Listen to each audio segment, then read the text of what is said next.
एक शहर में एक बहुत ही गरीब परिवार रहता था। उसमें एक बूढ़ी सास, उसकी बहू कमला और उसका 5 साल का बेटा राजा था। कमला के पति की मौत एक सड़क दुर्घटना में हो गई थी, जिसकी वजह से सारा बोझ कमला के कंधों के ऊपर आ गया था। इसकी वजह से वो लोगों के घरों में जाकर काम करके अपना और अपने परिवार का पेट भरती थी। एक दिन की बात है, राजा, मैं काम करने जा रही हूँ, तुम घर पर ही रहना और माँ का ख्याल रखना। ठीक है माँ, मैं घर पर ही रहूँगा। ये कहकर कमला काम करने निकल जाती है। कमला एक बड़े अमीर परिवार में झाड़ू पोछा और घर का सारा काम करती थी। वो अपनी मालकिन के यहाँ पहुँच जाती है तो कमला की मालकिन कमला से कहती है, कमला, आज तुम्हें आने में इतनी देर कैसे हो गई? घर का कितना काम पड़ा है? कमला कुछ कहने ही जा रही थी कि तभी मालकिन कहती है, अब खड़ी खड़ी क्या देख रही हो, जल्दी जल्दी काम खत्म करो। ये कहकर कमला जल्दी जल्दी बर्तन साफ करने लगती है। उसके बाद झाड़ू पोछा करती है। मालकिन, मैंने घर का सारा काम कर दिया है, अब मैं घर जा सकती हूँ? क्यों, इतनी जल्दी जाकर क्या करेगी? अभी तो कितना काम बाकी है। वैसे भी तू इतनी देर से आई है और जल्दी जाने के लिए बोल रही है। मालकिन की बात सुनकर कमला कुछ नहीं बोलती और चुपचाप काम करने लगती है और सोचने लगती है, मालकिन से कैसे पैसे मांगू? मालकिन तो पहले ही इतनी नाराज है, अब अगर मैंने मालकिन से पैसे मांगे तो वो और नाराज होंगी। कमला मालकिन से पैसे नहीं मांगती और काम करने लगती है। जब काम खत्म हो जाता है तो वो मालकिन से घर जाने के लिए कहती है, मालकिन, मैंने घर का सारा काम कर दिया है, अब मैं घर जाऊँ? हाँ हाँ जाओ, और कल से समय पर काम करने आना। जी जी मालकिन। कमला जल्दी जल्दी अपने घर की ओर जा रही थी और सोचती जा रही थी, ना जाने माँ जी की तबीयत कैसी होगी, आज तो देर भी इतनी हो गई है। कमला अपने घर पहुँच जाती है और घर पहुँचकर देखती है, माँ जी, आपकी तबीयत तो और ज्यादा खराब हो गई है, मैं अभी दवाई लेकर आती हूँ। रहने दे बहू, मैं ठीक हूँ। बस थोड़ी खांसी और बुखार है, ठीक हो जाएगा। माँ कमला की परेशानी समझती थी कि खाने के लिए तो पैसे होते नहीं, फिर ये दवाई के लिए कहाँ से लाएगी, इसीलिए वो दवाई लेने के लिए मना कर रही थी।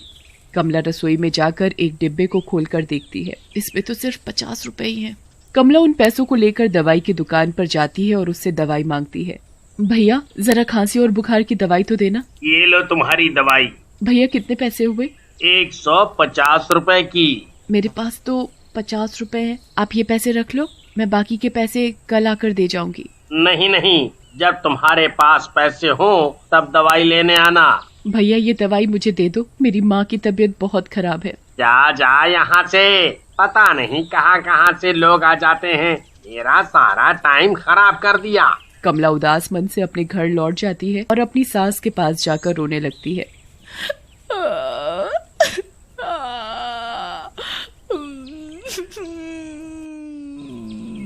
रो मत बहू, मैं सब समझ गई, तुझे कुछ कहने की जरूरत नहीं। माँ, मैं जल्दी कुछ न कुछ इंतजाम करके आपके लिए दवाई लेकर आऊंगी। माँ, मुझे भूख लगी है।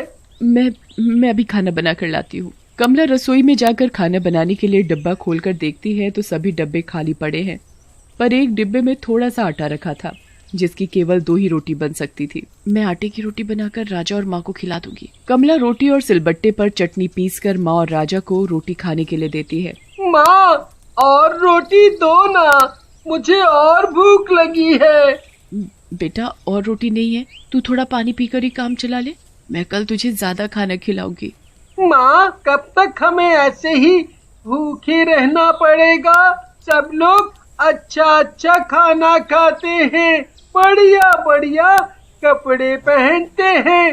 माँ, हमें कब अच्छा खाना और अच्छे कपड़े मिलेंगे? माँ, ऐसा नहीं हो सकता कि हमारी कोई लॉटरी लग जाए और फिर हमें किसी चीज की कोई कमी ना रहे। माँ रोते हुए कहती है, बेटा, हमारी ऐसी किस्मत कहाँ। क्यों नहीं, हमारी लॉटरी क्यों नहीं लग सकती? और माँ रोने लगती है और उसकी बात का कोई जवाब नहीं देती और उसे सोने के लिए कहती है। माँ, आप रो मत, मुझे कुछ नहीं चाहिए। जब मैं बड़ा हो जाऊंगा ना, तब खूब पैसे कमाऊंगा। हाँ हाँ, अब तू सो जा, रात भी बहुत हो गई है और मुझे सुबह जल्दी जाना है, नहीं तो मालकिन गुस्सा करेंगी। ये सब बातें करते करते दोनों सो जाते हैं और अगली सुबह जब कमला सोकर उठती है तो देखती है, माँ, आपको तो बहुत तेज बुखार है, आज मैं काम करने नहीं जाऊंगी। माँ को तेज बुखार की वजह से कमला काम करने नहीं जाती।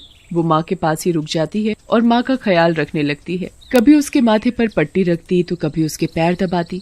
इसी तरह कमला को 10 दिन हो जाते हैं मालकिन के यहाँ काम पर गए हुए। माँ की तबीयत तो और बिगड़ती जा रही है, ऊपर से घर में कुछ खाने के लिए भी नहीं है। मेरी तो कुछ समझ में नहीं आ रहा कि मैं क्या करूँ। माँ ने कल से कुछ नहीं खाया।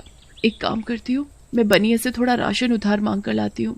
कमला थैला उठाकर बनिए की दुकान पर पहुँचती है और उससे राशन देने के लिए कहती है, लाला जी मुझे थोड़ा सा राशन चाहिए। पैसे लाई हो या उधार मांगने आ गई?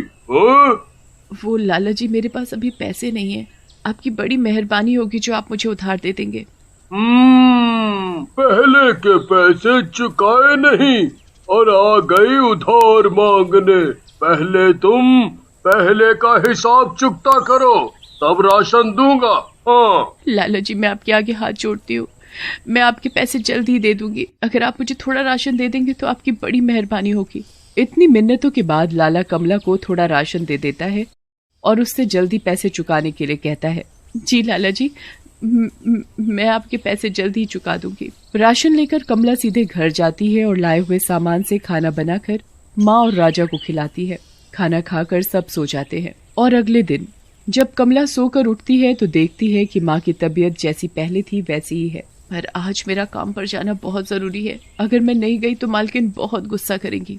कमला राजा से कहती है, राजा तुम माँ का ध्यान रखना, मैं मालकिन का काम करके जल्दी वापस आ जाऊंगी और मैं उनसे पैसे भी मांग लूंगी। ये कहकर कमला मालकिन के घर काम करने चली जाती है और कमला की मालकिन उसे देखकर बड़ी गुस्सा होती है। कहाँ थी तुम इतने दिनों तक? काम वाम करना है या नहीं? ऐसे तो मैं तुम्हें काम पर नहीं रख सकती। वो मालकिन, जी मेरी माँ की तबीयत बहुत खराब है, इसी वजह से नहीं आ सकी। बस तुम लोगों के तो ये सब छुट्टी करने के बहाने हैं। नहीं मालकिन मैं सही, मेरा विश्वास करो, अब मैं तुम्हें काम पर नहीं रख सकती। ये लो बाकी के तुम्हारे पैसे और कल से तुम्हें काम पर आने की कोई जरूरत नहीं है, मैंने दूसरी काम वाली रख ली है। कमला उदास मन से अपने पैसे लेकर अपने घर की ओर चल देती है और घर पर पहुंचकर वो माँ के बारे में राजा से पूछती है कि उनकी तबीयत कैसी है।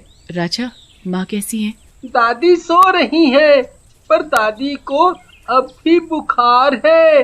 माँ अगर दादी की तबीयत ठीक नहीं हुई तो दादी मर जाएगी। नहीं बेटा ऐसा नहीं बोलते, दादी को कुछ नहीं होगा, मैं अभी दादी के लिए दवाई लेकर आती हूँ। तभी दादी भी कमला की आवाज सुनकर जाग जाती हैं और बुरी तरह खांसने लगती हैं। तो राजा माँ से कहता है, माँ मुझे पैसे दो, मैं दवाई लेकर आता हूँ। कमला राजा को पैसे पकड़ा देती है। राजा पैसे लेकर दवाई लेने चला जाता है। राजा केमिस्ट की दुकान से दवाई लेकर वापस घर की ओर लौट रहा था, तभी उसे रास्ते में एक आदमी लॉटरी का टिकट बेचता हुआ दिखाई देता है। लॉटरी का टिकट लो, लॉटरी का टिकट लो और अपनी किस्मत आजमाओ।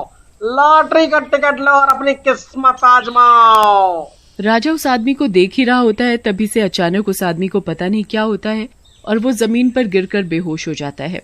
राजा उस आदमी के पास जाकर उसे उठाने की कोशिश करता है। अंकल उठो, उठो अंकल, अंकल उठो, उठो अंकल। राजा पास ही लगे नल से पानी लाकर उस आदमी के ऊपर पानी के छींटे मार, जिसकी वजह से उस आदमी को होश आ जाता है। फिर राजा उस आदमी को पानी पिलाता है। पानी पीते ही उस आदमी की जान में जान आती है। भगवान तुम्हारा भला करे बेटा। अंकल अब आप ठीक हो? आपको चक्कर कैसे आ गया? हाँ अब मैं ठीक हूँ, शायद गर्मी की वजह से मुझे चक्कर आ गया होगा। बेटा तुम कौन हो और तुम्हारा घर कहाँ है? मेरा नाम राजा है और पास वाले मंदिर के पास ही मेरा घर है, मैं वहीं रहता हूँ। फिर वो आदमी राजा को अपने बारे में बताता है। मेरा नाम किशोर है और मैं लॉटरी बेचता हूँ। अंकल आप लॉटरी बेचते हो? हाँ बेटा। अंकल कभी किसी की लॉटरी भी लगी है? हाँ लगती है ना, जिसकी किस्मत अच्छी हो उसकी लग जाती है।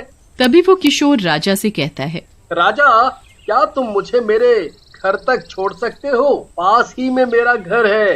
हाँ क्यों नहीं, आओ मैं आपको आपके घर छोड़ दूं। राजा उस आदमी का सामान उठाकर उसके घर तक छोड़ देता है। ओहो, मैं तो भूल ही गया था कि मैं दादी की दवाई लेने आया था। मेरी दादी की तबीयत बहुत खराब है। अंकल अब मुझे घर चलना चाहिए, मेरी माँ मेरा इंतजार कर रही होगी। वो आदमी राजा को बड़ी गौर से देखता है और मन में सोचने लगता है, ये बच्चा बड़ा गरीब लगता है। तभी वो आदमी एक 10 का नोट अपनी जेब से निकाल कर राजा को देने लगता है। नहीं अंकल, मुझे नहीं चाहिए। राजा पैसे लेने से मना कर देता है तो वो आदमी राजा से कहता है, अच्छा, तुम पैसे नहीं ले सकते तो ये लॉटरी का टिकट तो ले सकते हो। पर मेरे पास तो पैसे नहीं है। नहीं, तुम्हें पैसे देने की जरूरत नहीं है। ये तो मैं तुम्हें अपनी खुशी से दे रहा हूँ। तुमने मेरी इतनी मदद जो की है, मना मत करना बेटा, रख लो, मुझे अच्छा लगेगा। हो सकता है बेटा ये लॉटरी तुम्हारी लग जाए। क्या अंकल, हम गरीबों की ऐसी किस्मत कहाँ जो हमारी लॉटरी निकल सके। बेटा ऐसा नहीं है, किस्मत बदलते देर नहीं लगती और 4 दिन बाद इसका नतीजा आएगा। राजा वो लॉटरी का टिकट उस आदमी से ले तो लेता है और घर जाकर वो लॉटरी का टिकट और दवाई माँ को पकड़ा देता है।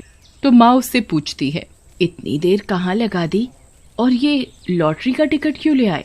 मैंने तो तुम्हें दवाई लेने भेजा था, फिर ये लॉटरी का टिकट कैसे? फिर राजा माँ को सारी बात बताता है कि वो लॉटरी का टिकट उसे कैसे मिला। माँ लॉटरी का टिकट अपने साड़ी के पल्लू में बांध लेती है। फिर उसके बाद वो माँ को दवाई दे देता है। दवाई पीकर माँ को थोड़ा बहुत आराम आता है तो कमला फिर काम ढूंढने निकल जाती है। काम ढूंढते ढूंढते वो एक घर में पहुँचती है। मेम साहब, क्या मुझे आपके यहाँ काम मिल सकता है? मुझे काम की सख्त जरूरत है। कमला उस औरत के आगे हाथ जोड़कर खड़ी हो जाती है और मन ही मन भगवान से प्रार्थना करने लगती है। वो औरत वैसे तो नरम दिल की थी, तो वो कमला की बातों का भरोसा करके उसे काम पर रख लेती है। कमला को काम के ध्यान में उसे लॉटरी का याद ही नहीं रहता कि कल लॉटरी का नतीजा आने वाला है। एक दिन की बात है, राजा अपनी माँ से कहता है, माँ, सब बच्चे स्कूल जाते हैं, मैं कब स्कूल जाऊंगा? माँ, मुझे भी पढ़ना है और एक बड़ा आदमी बनना है।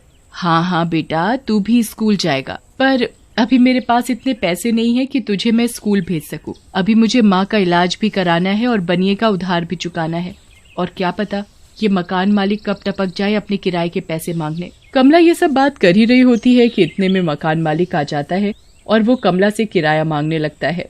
क्या बात है, किराया देना भूल गए क्या? तुम्हें किराया विराया नहीं देना क्या, या मुफ्त में रहने का इरादा है? नहीं मालिक, वो इस बार काम नहीं था तभी आपका किराया नहीं दे पाई। ये तो मैं कब से सुनता आ रहा हूँ, तुमने पिछले 2 महीने से किराया नहीं दिया।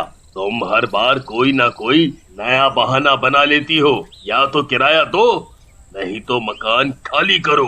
ऐसा मत करो, मैं अपने बेटे और बीमार माँ को लेकर कहाँ जाऊंगी? कहीं भी जाकर मरो, पर मेरा मकान खाली करो। फिर मकान मालिक अपने आदमियों से कहकर उसका सारा सामान सड़क पर फेंकवा देता है और उन लोगों को भी घर से बाहर निकाल देता है। अब उनके पास रहने के लिए घर भी नहीं था। वो अपनी बूढ़ी माँ और अपने बेटे को लेकर जा रही होती है। राजा, राजा, ये देखो, आज तुम्हारी लॉटरी का नतीजा आया है। पूरे 10 करोड़ की लॉटरी लगी है तुम्हारी। भाई साहब, ये तो बच्चा है, क्यों झूठी तसल्ली दे रहे हो? क्यों हम गरीबों के साथ मजाक कर रहे हो? मैं मजाक नहीं कर रहा, मैं सही कह रहा हूँ। ये देखो, तुम्हारी लॉटरी का नंबर लगा है। यकीन ना हो तो खुद मिलाकर देख लो। 2 4 4 2 1। हाँ, ये तो यही नंबर है। माँ देखो ना, हमारी लॉटरी लगी। माँ, अब आपका किसी अच्छे अस्पताल में इलाज हो सकेगा और राजा भी अच्छे स्कूल में पढ़ सकेगा। अब रोने का समय चला गया, अब तो हंसने का समय आ गया है। हाँ, सही में।